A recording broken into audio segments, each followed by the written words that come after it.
Sonra gördün ne görsenden yaptığını görmedin mi? Sen geldin dedin o erkek bana damsın zamanı damsın. Bu da kıskançlık bakıyor.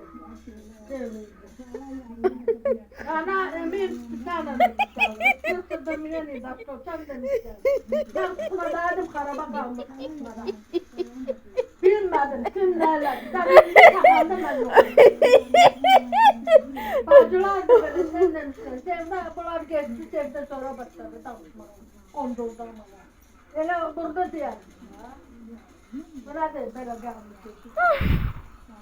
Üç defa beş defa demişim telefonda. Ben de demişim. Ben de demişim. Yağlık satayım, yağlık satayım. Neyse mama pişir yap pişirey. Bilmem bu biraz oturmalı. Yoruldum ben sağdan yemek pişiririm. Ben pişirim de ben. Bu biraz geçsin.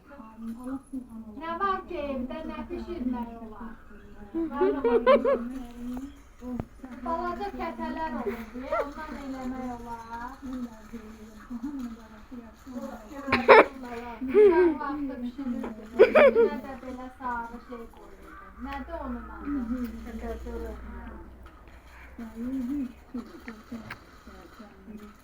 Amma bu dəfə sən qarışma da, qoy mən özüm eləyim.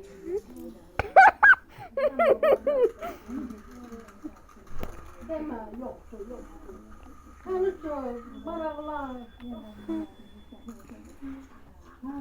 Sen gibi özleşiyorum. Bak. Gelin getireceğiz özleşiyor.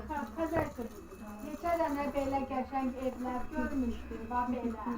Anası qoymadı armağa. Olmadı. Amele tınula. Yonlarda kadar çıkardı fevral etmez damın nüfusu. Sonra da geldi burada dedi. Ben ne bileyim burada böyle şey mi? Tamam dedi. Ben ne bileyim böyle.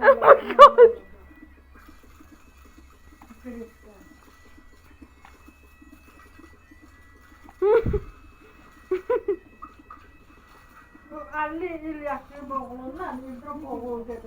Ben bir de mesela tanışmağı onunla даже не сдержалась, да, она. Все знали, вот он пошли турматные. Я сначала там турматные. Oh my god. This is West.